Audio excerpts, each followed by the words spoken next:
comme ça, Bernard-Henri Lévy, vous êtes woke? Vous êtes éveillé toute la nuit? Écoutez, oui, je n'ai surtout pas attendu les woke pour être réveillé, faut vous dire.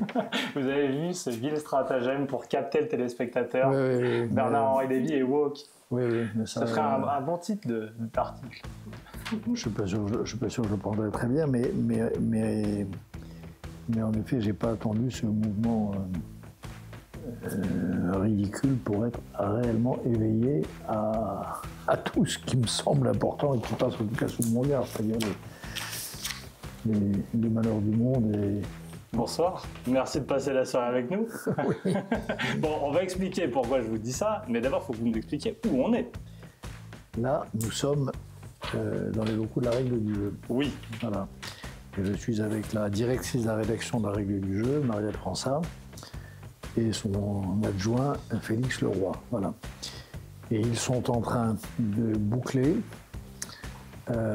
Ils sont en train de boucler le prochain numéro de la revue qui sort dans quelques jours et qui est un numéro consacré à l'affaire Pellico. Voilà. Oui. Alors ça, ce sera donc la couverture. La couverture du numéro qui sort dans quelques jours, et c'est l'affaire Pellico vue par des écrivains. La Règle du Jeu. Alors, ça a été créé quand? 1990, c'est ça? Maria. 89. Pourquoi? Et comment vient l'idée? L'idée, elle vient, la date vous le dit, hein, l'idée vient avec la chute du mur de Berlin, avec l'idée que le temps, que l'Europe est en train va se réunifier, que le temps du partage de l'Europe considéré comme une chose fatale est terminé.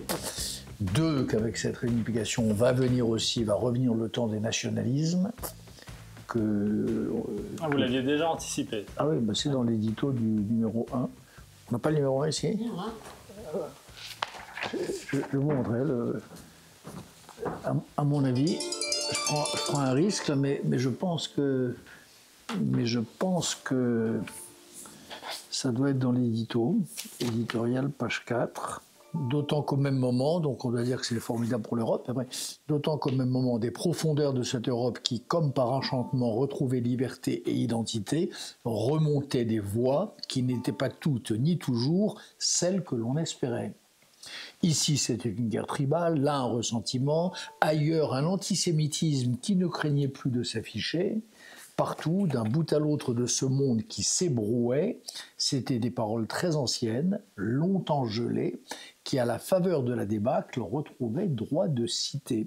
Si bien qu'il n'était pas exagéré de prévoir que l'Europe qui naîtrait du tumulte serait à nouveau divisée, non plus par une frontière d'empire délimitant deux sortes de pays aux régimes politiques opposés, mais par une ligne plus diffuse, plus insidieuse, qui passerait désormais à l'intérieur de chacun, d'un côté, une Europe nationaliste, identitaire, régressive, populiste, de l'autre, une Europe ouverte, démocratique, cosmopolite. Il y avait un optimisme, parce que là, dans ce que vous nous racontez, c'est forcément un optimisme. La chute du mur, une Europe qui se réunit, mais il y a un pessimisme qui était déjà présent. Cette revue, elle est comme je suis. Moi, je suis un optimiste impénitent, je suis animé par un vrai espoir, quoi. Mais en même temps, je suis lucide. Et je sais qu'il y a des forces profondes qui tirent l'humanité perpétuellement vers le bas, mais que c'est pas... Je crois en gros, je suis pessimiste, donc je crois qu'il y a des forces qui nous entraînent, mais je crois que rien n'est jamais fatal. Voilà. Pourquoi ce choix de l'affaire Pellico ? Parce que c'est une affaire majeure, parce que toute cette révolution féministe, cette nouvelle révolution féministe, c'est une première à la fin des années 60, qui a continué dans les années 70. À l'époque, je me souviens, j'avais publié 2 livres très importants, je crois. Un, c'était le livre de Gisèle Halimi, dont j'ai été l'éditeur, qui s'appelait La cause des femmes. À mon avis, c'est 1973. Et un autre, la même année, ou peut-être l'année suivante, d'Annie Leclerc, qui était la sœur du grand avocat récemment décédé Henri Leclerc, qui s'appelait Parole de femme. Parole au singulier, de femme au pluriel. Donc je pense que la cause des femmes de Gisèle Halimi et Parole de femmes d'Annie Leclerc dessinaient les contours d'une première révolution féministe. Et aujourd'hui, entre MeToo et l'affaire Pellicot, et la dignité extraordinaire de cette femme, la sauvagerie de ces hommes, il y a là un espace de temps, ça fait quoi, 50 ans, ça fait 50 ans, où je crois c'est déployé, donc la deuxième, je dis deuxième, pas seconde, parce qu'il y aura peut-être une troisième, la deuxième révolution féministe, tout se passe comme si elle avait infusé pendant ces dernières années, et ce sont les petites filles et les petits-fils, puisque là il y a des femmes et des hommes dans ce niveau de la règle du jeu, de Gisèle Halimi et d'Annie Leclerc. Merci de nous avoir accueillis ici. Bon, on va vous lire. Surtout qu'en plus, il est tard et qu'il doit boucler. Alors, c'est l'occasion pour moi de parler. Voilà. Oui, non, je ne vous retiens pas, franchement. Vous allez dans vos bureaux? Oui. Bon. Félix, à demain, cher ami. Au revoir, cher Maria. Au revoir, à demain. Bon, l'occasion de parler de Nuit Blanche. Oui. Vous ne dormez plus. Pas que je dors plus. Vous ne dormez pas, finalement. Si, je dors. Mais je n'ai plus depuis des décennies de sommeil naturel. Je ne sais plus dormir. Alors, vous ne savez pas vraiment depuis quand, vous ne savez pas vraiment pourquoi. Et c'est ce que vous essayez de découvrir. Oui. Vous nous racontez là-dedans. Je ne sais pas depuis quand. J'ai l'impression depuis toujours, mais ça s'est sans doute aggravé avec le temps. Ça paraît même un peu con, mais c'est quand même la vérité. J'ai comme ça des souvenirs dans ma longue vie de plages de temps qui me semblent miraculeuses. Ouais. Pas parce que j'y lisais des livres extraordinaires ou pas parce que j'y rencontrais des gens exceptionnels, mais parce que je dormais. Ça paraît bizarre, mais c'est la vérité. Vous avez quand même une hypothèse première. Vous ne dormez pas parce que vous en avez trop vu. Ça, c'est une hypothèse que j'évoque en riant.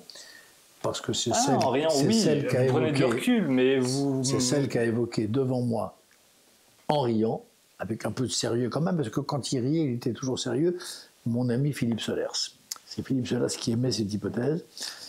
Quand je raconte dans le livre comment, quand je le rencontre pour la première fois en 1977, et que je lui lis d'un bout à l'autre mon premier livre, toute une semaine, tous les après-midi d'une semaine d'affilée, mon premier livre, Barbare et visage humain, il doit y avoir des pauses dans ma lecture, et dans une de ces pauses, je dois lui dire que je ne dors pas.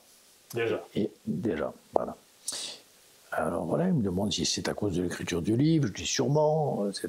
Il me dit, il y a peut-être autre chose, et puis on se connaissait peu. Je rentrais du Bangladesh, où j'avais vu des choses que je n'avais pas demandé à voir, et qui n'est pas fréquent pour un jeune homme de voir, et je pense que ce n'est pas recommandé non plus, c'est-à-dire des atrocités, en gros.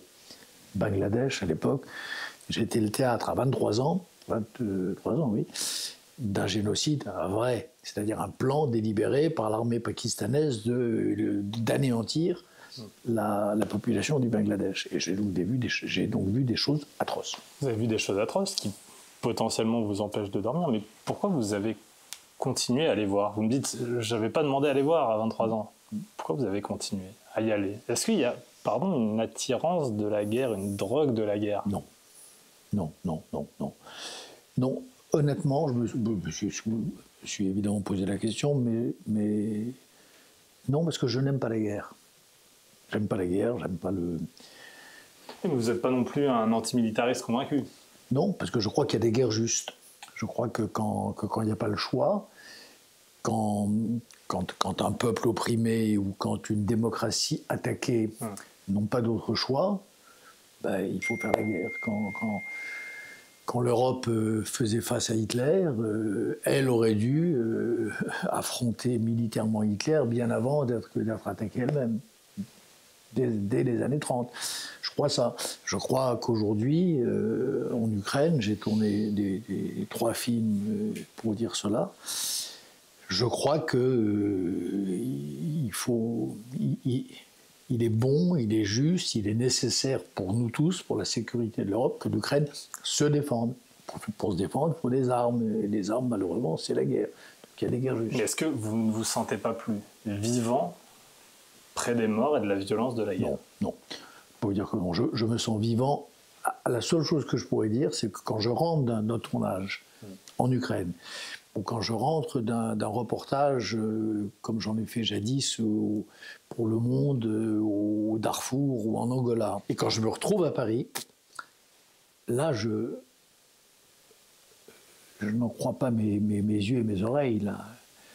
La paix, la vie normale, la beauté des villes et des humains, la qualité des rapports sociaux, même s'il y a de la passion triste, du ressentiment, plutôt ça. Je me sens vivant quand je rentre d'un reportage.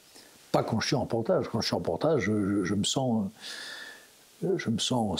non, du côté de la mort. On commence notre déambulation? Ah ben, allons-y. Dans votre quartier? Absolument. Alors, vous dites, tiens, dans Nuit Blanche, que la révolution est insomniaque. Que la guerre est insomniaque, si je prolonge. Ce que je dis, c'est pas seulement la révolution. Je dis que oui, je dis que dans les moments intenses de l'histoire universelle, on ne dort pas. Le monde ne dort pas. Le monde est en ébullition. Il n'y a plus de nuit, il n'y a plus de jour. Moi, j'ai vécu quelques expériences de ce genre, et je les évoque aussi. Oui, bien sûr. Je raconte le Maïdan de Kiev, par oui. exemple. Le Maïdan de Kiev en 2014, où j'étais, et où j'ai eu le grand privilège et honneur de prendre la parole. Sur le Maïdan, on ne faisait pas la différence entre le jour et la nuit. On dormait, enfin les gens, pas moi, mais les Ukrainiens ne dormaient pas. Personne n'avait l'idée de dire « je suis fatigué ». Non, non. Comme pendant la Révolution française. Le seul qui dormait, c'était le pauvre Lafayette, qu'on appelait le général qui dort. Et Danton, qui dormait trop, qui a été un des premiers à passer à la guillotine. Vous dites même que dormir, c'est perdre une guerre, quasiment. Oui, je crois que quand on est en temps pas seulement de guerre, mais quand l'histoire universelle se précipite, il y a des forces qui se déchaînent, et il ne faut pas les laisser être plus fortes que vous, quoi. Et pour ne pas les laisser être plus fortes que vous, ben, il faut en effet rester en éveil. Voilà. À demain, Félix, Maria. On vous reproche, parce que vous dites que vous pleurez les morts du monde entier, vous parlez du Bangladesh, du Darfour, de toutes ces guerres que vous avez vues. Et on vous reproche en ce moment de ne pas pleurer de la même manière les victimes d'une autre guerre, celle qui se passe à Gaza en ce moment entre Israël et le Hamas. Est-ce que vous trouvez ça injuste et injustifié? Dans un, les gens n'en savent rien, si je les pleure ou si je les pleure pas. Oui. D'accord? Deux, quand ils verront Nuit Blanche, quand ils liront Nuit Blanche, ils s'en donnent la peine. Enfin, ces gens-là ne lisent rien. Les gens qui me reprochent ça ne lisent rien. En fait, s'ils lisaient Nuit Blanche, ils verraient que je les pleure. Ils verraient que je les pleure. Ouais. Il y a des pages sur ce sujet précis où j'explique que je pleure littéralement les morts civils de Gaza. Après, s'ils me lisent jusqu'au bout, ils sauront, mais ça ils le savent parce que je l'ai souvent dit, que ces morts civils de Gaza, il y a un responsable de leur martyre, c'est le Hamas. Vous dites, il n'y a qu'un seul responsable, c'est le Hamas. Mais d'une certaine manière, ceux qui attaquent, c'est Tsahal, c'est Israël. Pour vous, la réponse d'Israël et de Tsahal est mesurée, est à la bonne échelle, au bon niveau. Mais elle est au sens propre mesurée. C'est-à-dire qu'il y a peu de tirs israéliens, peu, je ne dis pas qu'il n'y en a pas, mais il y en a peu qui ne soient littéralement mesurés dans le but et l'intention qu'il y ait le moins possible de victimes civiles, à chaque fois. Il y a dans les bataillons israéliens, et ça je le sais, je l'ai vu, je connais ça, il y a dans les bataillons israéliens des hommes de droit, des avocats ou des légistes, qui, sur le champ de bataille, qui sont en mesure de contester un ordre en direct, de demander l'annulation d'une frappe, parce qu'ils pensent que cette frappe va menacer en effet une zone civile, parce qu'ils voient passer dans le radar de ces armes horribles qui sont les armes modernes il voit passer, il voit une présence civile. Bien sûr que la frappe, elle est proportionnelle. Est-ce que vous comprenez que cette position, ce que vous expliquez, n'est pas entendue sans parler d'extrémistes pro-Hamas, par des humanistes qui se disent mais non, je ne peux pas accepter qu'il y ait autant de morts. Et ces morts, ils sont le fait du Hamas, évidemment, puisque on le sait, ils se protègent sous des hôpitaux. C'est la raison pour laquelle je demande, avec d'autres, depuis 1 an, que cette guerre s'arrête. Et pour que cette guerre s'arrête, il faut que une pression soit exercée, pas sur Israël, mais sur le Hamas et sur le Hezbollah. Qu'est-ce qu'attendent? Mais est-ce qu'Israël, en tant que pays démocratique, occidental, qui est en position de force, peut aussi prendre une décision d'éviter ce nombre de morts? Mais ça consistera en quoi? Alors, imaginons qu'Israël prenne cette décision-là. Ça veut dire qu'ils arrêtent... Ils arrêtent... attendez. Ils décrètent un cessez-le-feu unilatéral. Oui. Après, étape d'après, ils négocient avec le Hamas. Parce que c'est le Hamas qui est au pouvoir aujourd'hui à Gaza. D'accord? Ils négocient avec le Hamas. Étape suivante. Le Hamas est victorieux. Il crie victoire sur l'ensemble de la scène palestinienne, moyen-orientale et mondiale. Il devient une référence, un modèle, un héros. Alors je vous suis et je suis d'accord avec vous, vous me convainquez. Mais à ce moment-là, je suis obligé d'en arriver à la conclusion que ces morts, ces enfants qui meurent, ne peuvent pas être épargnés, que c'est un dommage collatéral obligatoire. Non, ils pourraient être épargnés si le Qatar, la Turquie, la Russie, l'Iran, tous les pays parrains du Hamas qui ont de l'influence sur lui avaient dès le premier jour fait pression, leur avaient tordu le bras pour les contraindre à cesser le feu. On est dans une situation paradoxale. Aujourd'hui, la guerre de Gaza est quasiment terminée. Pendant tout le temps de cette guerre atroce, on nous parlait tous les jours d'appels à cesser le feu adressés à Israël, mais jamais au Hamas. On a une plus grande exigence envers Israël parce que c'est un pays démocratique, vous voyez? Mais évidemment, mais l'exigence qu'on a, moi aussi, bien sûr, l'exigence qu'on a vis-à-vis d'Israël, pays démocratique, c'est qu'il ne fasse pas une guerre indiscriminée qui mélange et qui mette un signe d'équivalence entre combattants et civils. Oui. Ça, c'est l'exigence qu'on a le droit d'avoir.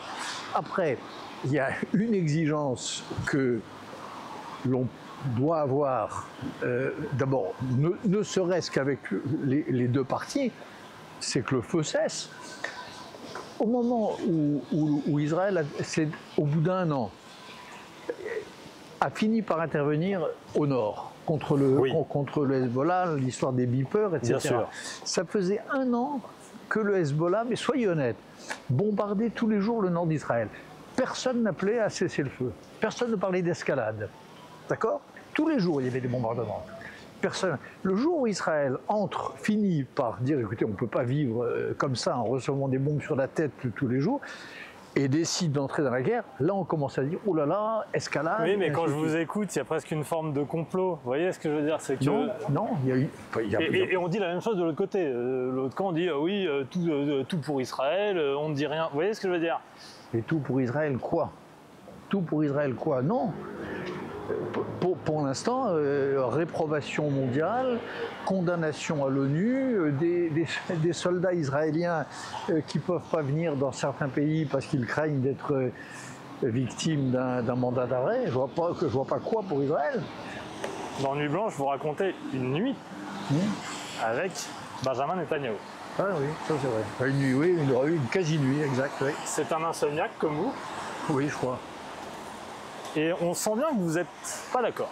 Vous avez du mal, pas d'accord, mais presque vous ne vous comprenez pas. Il y a en effet une discussion politique, et ça c'est pas un secret que je l'ai dit publiquement partout, en Israël, en France, aux États-Unis, que je ne suis pas d'accord avec lui, avec sa politique. Donc il y a ça. Mais il y a surtout une chose, c'est surtout ça que je raconte, qui est assez drôlatique. Parler de son cœur. Voilà. Il me dit qu'il porte un pacemaker Il me demande comment je vais. Je lui dis écoutez, moi je vais bien. Il me dit mais vous devrez mettre un pacemaker aussi. Je dis écoutez, j'en ai pas besoin. Il me dit bah on en a toujours besoin. Il me dit je dis pas du tout. Si, on se sent avec un pacemaker, on se sent safe. Et puis il me vante donc le pacemaker qu'il a en m'expliquant que c'est le meilleur modèle disponible sur le marché. Et il a cette phrase à la fin, il me dit écoutez, et là il est en effet 3 heures du matin, pleine nuit, dans ce bureau désert, et il me dit vous savez, ce pacemaker est tellement solide, tellement efficace, tellement technologiquement sophistiqué, que même après ma mort, mon cœur continuera de battre. Et cette phrase est à la fois... C'est l'équivalent... C'est terrifiant. Terrifiant, oui. C'est l'équivalent de la phrase de François Mitterrand dans ses derniers vœux, voilà, disant où que je serai avec vous car je crois au fond de l'esprit. Vous le connaissez? Est-ce que vous avez senti... Vous le connaissez depuis quand d'ailleurs, assez personnellement? Netanyahou? Ouais. Depuis 1995 peut-être, 94, 95. Donc depuis 30 ans, est-ce que vous l'avez senti? Parce que vous avez côtoyé des personnalités, des dirigeants autoritaires. Est-ce que vous avez senti peut-être un tournant autoritaire chez lui? J'ai manifesté dans la rue en Israël contre ça et je l'ai écrit dans mon bloc-notes du Point. Avant la guerre de Gaza, avant la guerre lancée par le Hamas, il y a eu cette réforme judiciaire qui tendait à qui voulait priver la démocratie israélienne d'une de ses plus belles armes, et c'était en rognant les pouvoirs de la Cour suprême, et c'est cette fameuse réforme judiciaire. Donc ça, on peut appeler ça un tournant autoritaire, oui, bien sûr, une velléité autoritaire en tout cas. Monsieur Claude, comment... Bonne année. Moi aussi. Merci beaucoup. Merci à vous. Merci. Bonsoir Claude, vous allez bien? Vous allez bien? Très bien, merci beaucoup. Vous aussi, bonne année. On est au Flore, au café de Flore. Ouais. Qu'est-ce qu'on mange de bon ici? Écoutez, moi j'aime pas manger devant une caméra, bah alors on va juste donc on va manger légèrement. Ah d'accord. Moi je prends une omelette. Bah 2, je vous suis alors. 2 omelettes. Parfait. Monsieur Claude, on prend 2 omelettes fromage, ça va? C'est très bien, parfait. Très cuite ou... Pas trop, un peu baveuse. Moi très. Vous vous souvenez les premières fois que vous êtes venu ici? 60 ans. J'étais adolescent. Qui mangeait ici il y a 60 ans? Qui étaient les gens à la table à côté de vous? Ça, c'est fascinant. Ici, c'était la table du patron. Ça a été sa table pendant très longtemps. Après, c'était la table de Pierre Berger, qui était là. Et c'est un endroit, d'ailleurs, c'est une chose qui peut déplaire. Je ne sais pas, moi je trouve ça sympathique. Il y a des espèces de privilèges dus au mérite et à l'attachement. Par exemple, Pierre Berger avait sa table. Donc la règle, c'est que quand M. Berger avait réservé sa table, personne ne pouvait la prendre. En revanche, s'il ne venait pas, là, évidemment, là-haut, il y avait la table de Sonia Riquel. Oui, qui avait sa boutique juste là. Sa boutique à côté, voilà. Et je trouve ça pas mal, cette espèce de respect des anciens, des amis, qui fait qu'ils ont ce petit privilège. Quelle est la personne la plus extraordinaire avec qui vous avez dîné ici? La personne la plus extraordinaire, ma femme. Bonne réponse. Et la plus décevante? La plus décevante Il va falloir être méchant, c'est ça le problème? Non, c'est pas ça. Non, je veux être méchant, mais je me souviens pas, honnêtement. Je suis pas rancunier, surtout. Qu'est-ce que ça représentait, le Flore et ce quartier? Parce que vous êtes d'où? Vous êtes né où? Moi, je suis né en Algérie, oui, dans un village, un port de pêche qui s'appelle Benissaf. Oui. Voilà. Et où je n'ai jamais vécu, mais où je suis né. Et en revanche, je suis très parisien, mais mes parents n'habitaient pas du tout dans ce quartier. Mes parents habitaient Neuilly. Et ce quartier, il y avait une attirance, parce qu'il y avait ce mythe, cette légende. Non, ce quartier, c'est surtout que quand quand je suis devenu étudiant, quand je suis entré en Hippocagne en Cagne, puis à l'école normale, rue d'Ulm. Voilà, c'était le quartier. Donc on descendait de Louis le Grand ou de la rue d'Ulm à pied, avec mes camarades de l'époque, avec Olivier Cohen, qui est maintenant le patron des éditions de l'Olivier, avec d'autres, on marchait, et de temps en temps, quand on avait 3 sous en poche, on venait prendre un café au flore. Les temps changent. Jean-Marie Le Pen est mort. Quelle a été votre émotion, votre sentiment, votre première pensée lorsque vous avez appris la nouvelle? Je vous le dirai pas parce que même quand ce furent des adversaires politiques rudes, je ne commente pas la mort des gens. Enfin, je la commente quand je veux leur rendre hommage, quand ce fut des proches, mais quand ce ne sont pas des proches, et à plus forte raison des adversaires, je ne dis rien. Alors, quelle a été votre réaction sur, justement, ces réactions politiques, médiatiques, populaires à son décès? Populaire, vous voulez dire place de la République? Par exemple. Ça, j'ai trouvé ça dégueulasse. J'ai trouvé ça dégueulasse. On ne fait pas ça. Dans le livre, vous expliquez qu'il y a 5 lettres qui vous posent encore un problème. On va aller aux 3 dernières plus tard, mais d'abord, il y a RN. Est-ce que vous trouvez encore que le Rassemblement national est dans la suite idéologique de Jean-Marie Le Pen ou non? Oui. Comment? Parce que moi, j'entends beaucoup les gens dire ça, mais sur quoi on peut s'accrocher, trouver une prise sur ce que je fait cherche le pas, Rassemblement je cherche national? pas à m'accrocher ni à trouver une prise, et j'adorerais, au contraire, ne pas en avoir et ne pas penser... Alors expliquez-moi, parce qu'aujourd'hui, c'est vrai que le RN ne fait plus d'erreurs, ou en tout cas lisser son image, a changé... Mais d'accord, mais la politique, c'est pas une question d'image et de lissage. Là, ou alors, on n'est pas des communicants, ni vous comme moi. On est des citoyens éclairés. Essayons de parler de l'essentiel. Oui. Donc l'essentiel, c'est pas une image lissée, c'est les réflexes profonds. Par exemple, mettons, c'est pas une prise, c'est un fait, c'est l'attitude vis-à-vis de l'Europe, la méfiance vis-à-vis de l'Europe, le souverainisme. Alors, on peut être souverainiste, c'est possible. Mais moi, je ne le suis pas. Moi, je pense qu'une France réduite à ses frontières, tournant le dos à l'Europe sans le dire ou en le disant, est une France du malheur, est une France rabougrie. Les relations avec Bachar al-Assad, du temps où il régnait, les relations avec la Russie poutinienne. Un, je ne suis pas d'accord avec ça. Deux, je pense que c'est pas des comportements démocratiques et républicains. Et trois, je pense que c'est des comportements hostiles aux intérêts de mon pays. Mauvais pour la France. Vous n'allez pas sur la question de la morale, parce que ça a longtemps été peut-être d'ailleurs ce qui a desservi la cause de ceux qui combattaient le Rassemblement national. C'est quoi la morale? La morale, c'est est-ce qu'on soutient un dictateur dont on sait maintenant qu'il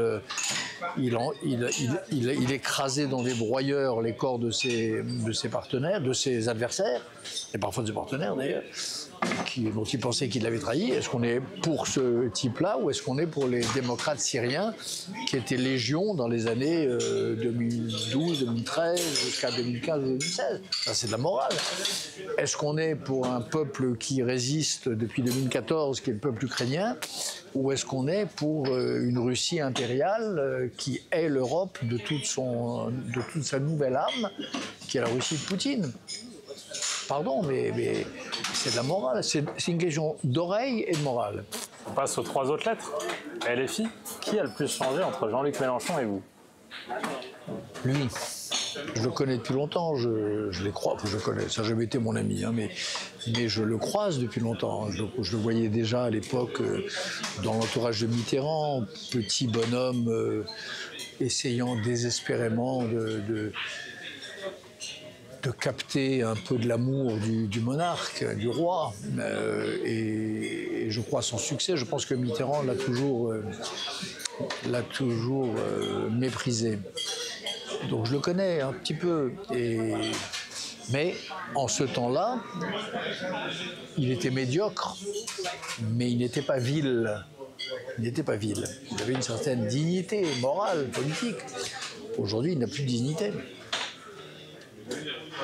Donc il a changé. Moi, en revanche, à part l'âge, je suis à peu près le même, en tout cas dans mes... Voilà, quand vous commencez à évoquer l'idée, j'ai presque cru sentir que vous allez dire j'ai changé. Et vous dites non. Non. Si vous avez changé. Dans mes convictions? Vous n'allez plus manifester sur, comme vous le faisiez à Bologne, il me semble, c'est ça que vous racontez. Oui. Vous n'allez plus place de la République pour manifester. Vous vous sentez loin de ces idées révolutionnaires. Mais attendez, moi j'irai pas à place de la République manifester parce que... oui. Parce qu'aujourd'hui, on ne manifeste pas pour la justice, on ne manifeste pas pour les droits des pauvres, on manifeste pour autre chose. On manifeste pour le soutien à des tyrans, on manifeste pour la réintégration dans le corps national d'individus classés terroristes et ainsi de suite. C'est ça, moi, qui me gêne. Sans ça, bien sûr, je pourrais manifester. Il faut pas changer pour ça. Bon appétit. On a goûté cette omelette du fort. Bah voilà. Mythique, alors. Voilà. Merci beaucoup, Claude. Pour continuer sur cette gauche, vous employez un terme fort. Cette gauche est fasciste. Oui. Pourquoi? En quoi? Déjà parce qu'elle est antisémite. Pas de la gauche. Cette part de la gauche. Elle est... un grand nombre des dirigeants de LFI se conduisent aujourd'hui comme des fascistes. Le fascisme, c'est pas réservé à la droite. Hein. Vous avez une droite fasciste. Il y a un grand livre d'un historien qui s'appelait Zev Sternel, qui s'appelait la droite révolutionnaire, où il montrait que la droite pouvait être révolutionnaire, que la gauche pouvait être fasciste. Donc aujourd'hui, LFI renoue avec sa tradition fascisante d'une certaine gauche de l'époque de l'affaire Dreyfus. Antisémite, éventuellement raciste, refermé derrière ses frontières peureusement et fermé à l'international. Moi, il y a une chose que j'ai, par exemple, qui n'a jamais changé en moi, c'est que j'ai toujours été internationaliste.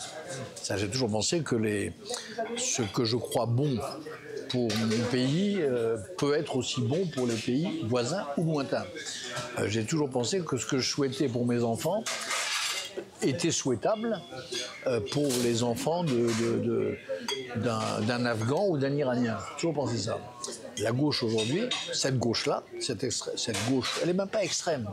Cette gauche mélanchoniste, elle s'en fout des enfants des femmes iraniennes. Vous considérez que notre civilisation occidentale est d'une certaine manière supérieure aux autres? Il y a un mode de vie démocratique qui accorde la liberté, qui pratique l'égalité des sexes, qui pratique la liberté d'expression, qui reconnaît le droit de tout ce que vous savez. Et je pense que ce modèle-là, il est supérieur aux autres, oui, bien sûr. Dans l'un de vos rêves, vous dites, tiens, si je pouvais changer de peuple. C'est honteux de penser ça. C'est honteux, oui. Ouais, bien sûr. C'est la phrase de Brecht, elle est horrible. Ah bon. Vous savez ce qu'on va vous dire. Voilà, il déteste le peuple. Non, je ne déteste pas. Évidemment pas. J'en suis, j'en viens. Mais je ne suis pas obligé. En démocratie, on dit le peuple souverain, d'accord? Oui. On dit ça, peuple souverain. Un souverain, c'est quelqu'un, personnage individué ou personnage collectif, qu'on a le droit de critiquer. Voilà, on a le droit de critiquer le souverain. Franchement, on ne se prosterne pas devant le souverain. Que ça soit Louis XIV ou le peuple français, russe, ce que vous voudrez. Donc, le souverain. En France, en démocratie, le peuple est souverain, donc il y a un devoir de critique. Ben non, il faut qu'on y aille. Hein. Vous n'avez pas fini votre omelette, mais... Je vais encore manger un petit bout. Alors, vous voulez qu'on aille où maintenant? On va dans une exposition qui est en lien avec Nuit Blanche. Ça, c'est votre idée. Oui. Bon, alors, vous n'avez toujours pas retrouvé avec qui vous avez été déçu. Ah, vous êtes vraiment... Je suis rarement déçu par les gens parce qu'il y a toujours, sauf les salauds, mais les gens pas salauds. Les salauds, je déjeune jamais avec eux. Ouais. Mais les gens décevants, il y a toujours quelque chose de bien, toujours quelque chose Ça, c'est de l'humanisme qui est en vous. sympathique. Merci beaucoup. Merci, à Merci. bientôt. Merci. Ah, elle était bonne cette omelette. Hein. Ah ouais, très bien, merci beaucoup. Pardon, merci. Ce qu'on découvre aussi dans ce livre, c'est que vous êtes complètement drogué en fait.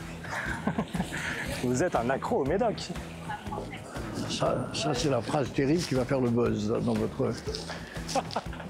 Vous n'allez pas nier. Après ce que vous écrivez là-dedans, vous n'allez pas nier. Exact, oui, oui.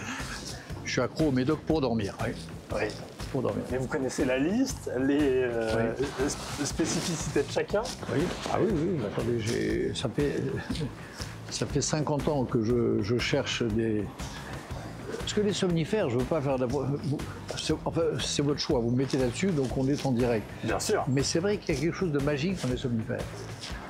Il y a quelque chose d'extraordinaire, c'est que là, il n'y a plus d'angoisse, il n'y a plus d'anxiété, il n'y a plus d'effroi de la nuit ou d'effroi du jour. Vous vous endormez mécaniquement comme une souche.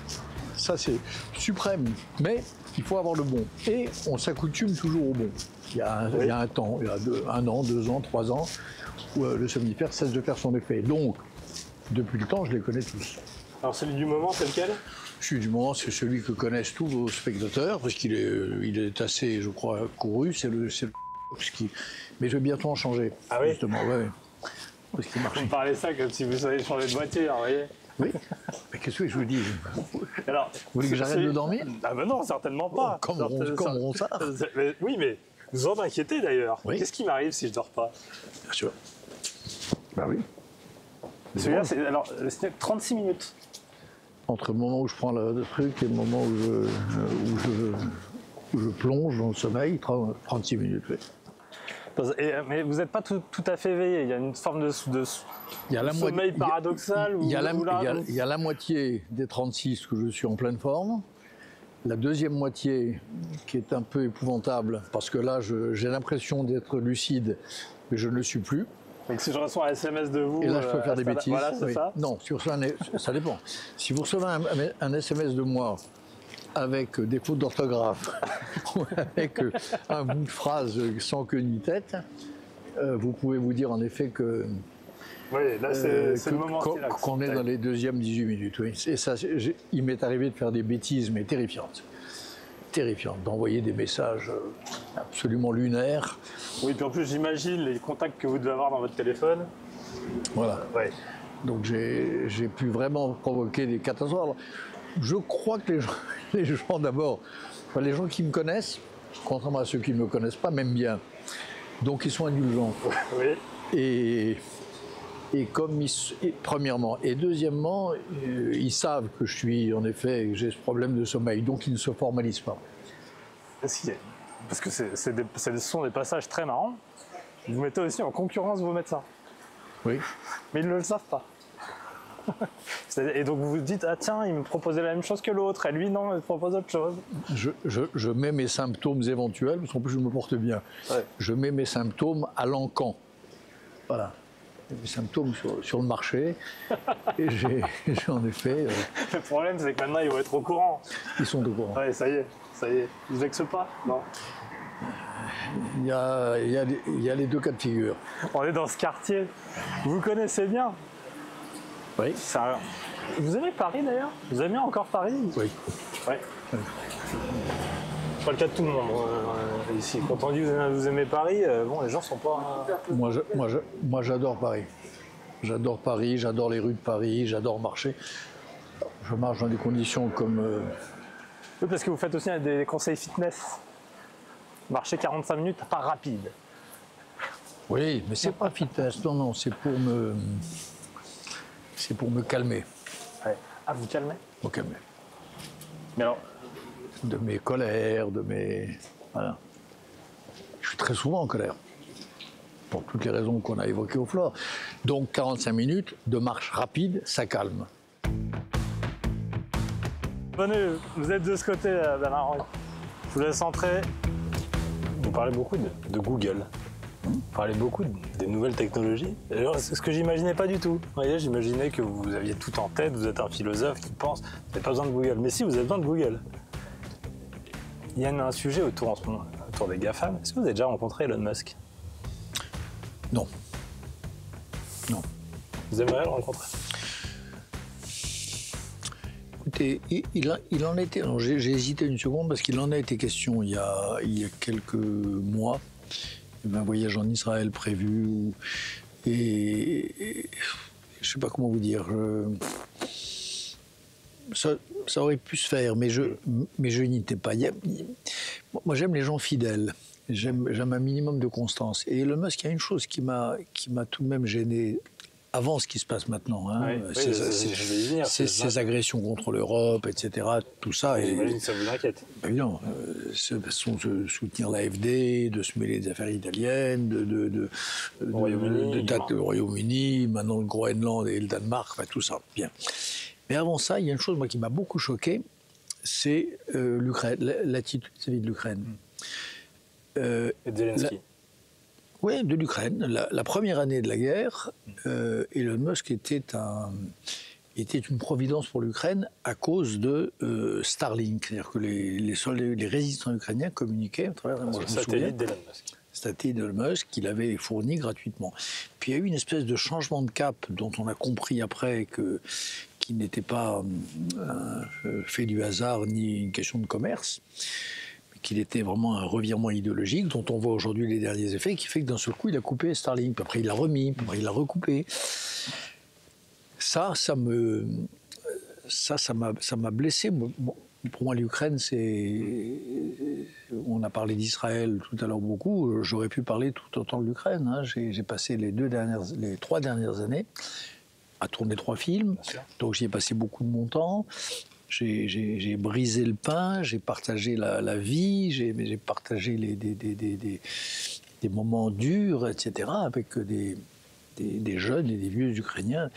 Et pour moi, vous voyez, leur destin ne m'est pas indifférent. Donc, cette espèce de girouettisme d'Elon Musk, je l'ai découvert là et quelque chose m'a glacé très, très vite. On y va? Oui. Ariane va nous montrer le musée des arts décoratifs et on va voir cette exposition, l'intime. Ok. Parce que vous nous faites rentrer dans votre intimité. De la chambre aux réseaux sociaux.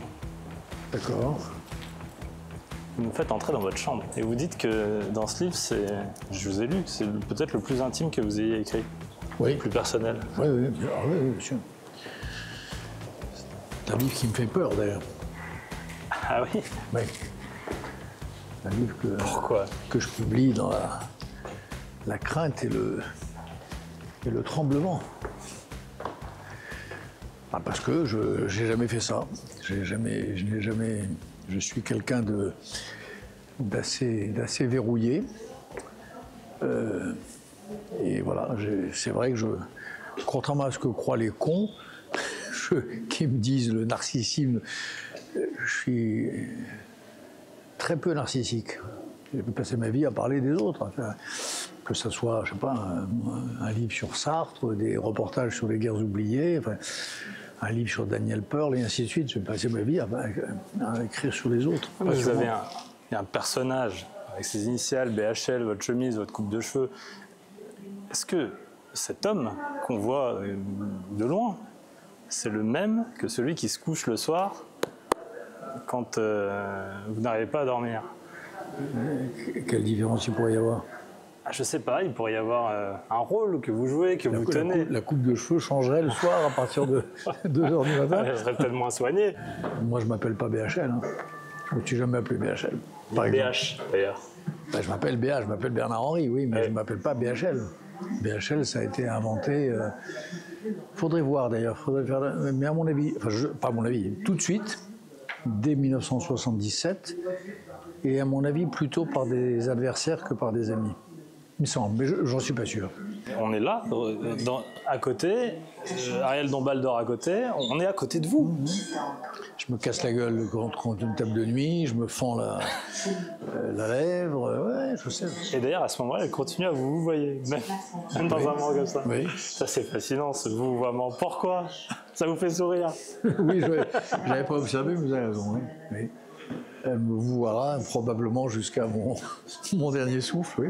Et vous, là, vous voyez? Ouais, oui. Non, mais je sais Vous pas. n'imaginez pas que je la tutoie quand elle me vouvoie. Qui a pris cette décision d'ailleurs? Elle ou vous? Observez une chose. Oui. Quand vous voyez quelqu'un que vous n'avez pas vu depuis 1 an, 2 ans, 5 ans, enfin vous êtes jeune, mais mettons quelques mois ou quelques années, certains vous les voyez, d'autres vous les tutoyez. Oui. Ok? Vous vous gourrez jamais. Ceux que vous avez l'habitude de tutoyer, c'est très rare qu'on dit attends, on se tutoie ou on se voit. Ouais. Vous êtes immédiatement branché sur la bonne fréquence. Oui ou non? Oui, c'est vrai. Voilà.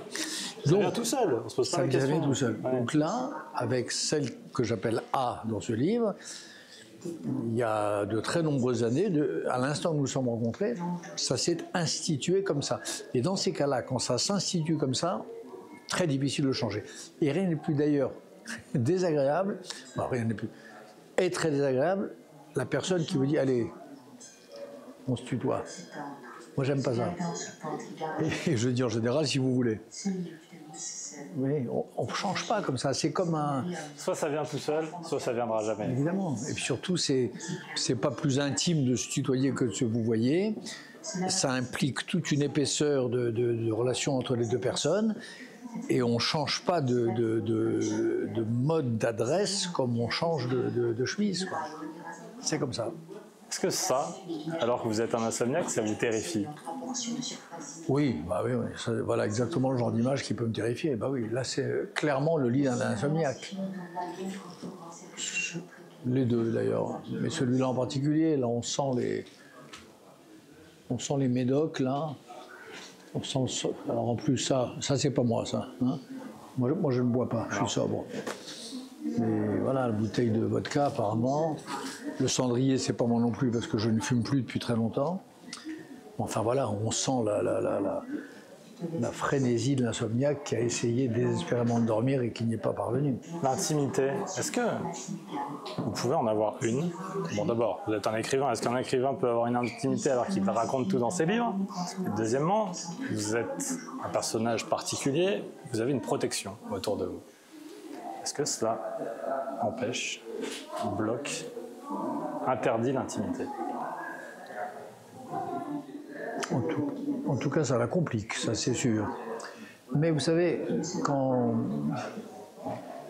on vit ainsi depuis assez longtemps, ce qui est mon cas, et quand on a autour de soi des femmes et des hommes, parce qu'il y a des femmes aussi formidables, avec lesquelles vous avez des vrais liens de sympathie et de confiance. Quand il n'y a pas de sympathie, ils s'en vont.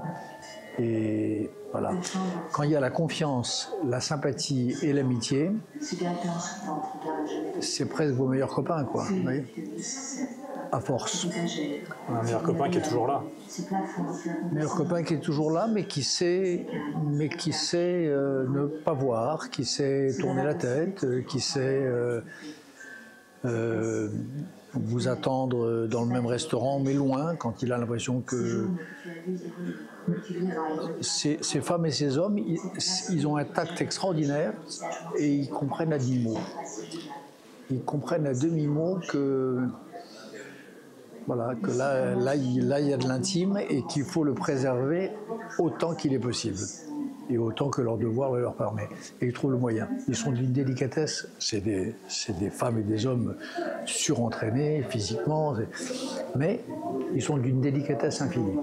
Alors que vous avez cette vie et donc cette protection qui est contraignante, est-ce que parfois vous regrettez et vous vous dites tiens, si j'avais fermé ma gueule, si j'avais été plus discret, je pourrais avoir une vie différente? Ou non, jamais? Malgré ça, jamais de la vie? Honnêtement, je m'imagine même pas penser ça. Non, mais sérieusement, c'est pas de la crânerie. Non, je regrette d'abord à peu près jamais rien. Mais penser que j'aurais pu fermer ma gueule et que ma vie en aurait été facilitée, ça c'est impensable pour moi. Impensable. Je dis pas que ce serait indigne, hein, mais je comprends qu'on puisse dire ça, mais moi je peux pas le penser. Vous m'arrêtez si je vais trop loin dans les questions, parce que c'est une question de protection. Est-ce que ces gens vous sauvent la vie encore au jour le jour? Parce que ça veut dire quoi concrètement ces menaces? Elles sont de quel ordre? Ce sont des insultes dans la rue ou ça va plus loin? Des menaces très clairement sur votre vie? Non, je pense pas que ce soit une question d'insulte dans la rue, ça c'est... Non, non. C'est un corps d'élite de la police nationale, d'abord, qui sont là pour des raisons précises et je pense sérieuses, dont je ne m'inquiète pas. Je pose pas de questions. Et je ne vais pas en plus poser des questions, savoir. Je suis déjà assez contrôle freak comme ça, sans en plus savoir est-ce que ça vient des Iraniens ou est-ce que ça vient des Russes. Et dans les deux hypothèses, ils savent. Honnêtement, on a une des choses qui marche en France, contrairement à ce que pensent ces cons de gens qui crient la police tue, etc. Il y a une chose qui marche vraiment, c'est la police républicaine. On a une police formidable, à tous égards, vraiment. Et un corps comme celui-là, qui est vraiment, je crois, la crème de la police nationale, pour y aller les yeux fermés, pas moi en tout cas. On avance un peu dans l'exposition et j'ai une dernière question. Ça m'a... Un lieu de commodité, alors là c'est autre chose, sur l'intime. On n'y est pas dans votre livre, pas à ce niveau-là. Vous parlez du sommeil et de la mort. Et les gens disent très souvent, vous avez raison, moi je voudrais mourir dans mon sommeil. Et vous surtout pas. Vous imaginez ne pas savoir qu'on est mort? Se coucher, la gueule enfarinée, pimpant, content, à l'idée de ce qu'on va faire le lendemain, regarder son agenda. Ouais. Et puis... Ah, vous voulez vous voir mourir? Essayez d'imaginer une seconde l'horreur que c'est, la scène que je vous décris là. Pour vous coucher, déjà impatient de la journée du lendemain, vous ne l'aborderez jamais, mais vous ne le savez pas. Il y a là une espèce de paradoxe métaphysique vertigineux. Oui. Ben oui. C'est pour ça que vous avez peur de dormir aussi. Oui, mais ça fait partie des raisons, naturellement. Quand on s'endort, on n'est jamais absolument certain de se réveiller. Est-ce que vous y pensez, vous, à la mort? Vous avez un certain âge maintenant. Oui, oui. Vous y pensez depuis longtemps? Oui, c'est pas une question d'âge. J'y pense depuis la mort de mes parents. Voilà. C'est aussi simple que ça. Il y a une forme de logique. Voilà. C'est d'une banalité écrasante. J'y pense depuis ce moment-là. Et là, beaucoup. Voilà. Merci beaucoup. Merci d'avoir passé la soirée avec nous. Je ne vous souhaite pas bonne nuit. Non, mais enfin, je vais essayer quand même de prendre la dose convenable et d'être à peu près en forme de vin. Voilà, et merci à Riyad là, qui s'en va. Qui s'en va, mais qui a failli se casser la figure 2-3 fois, là, mais ça va.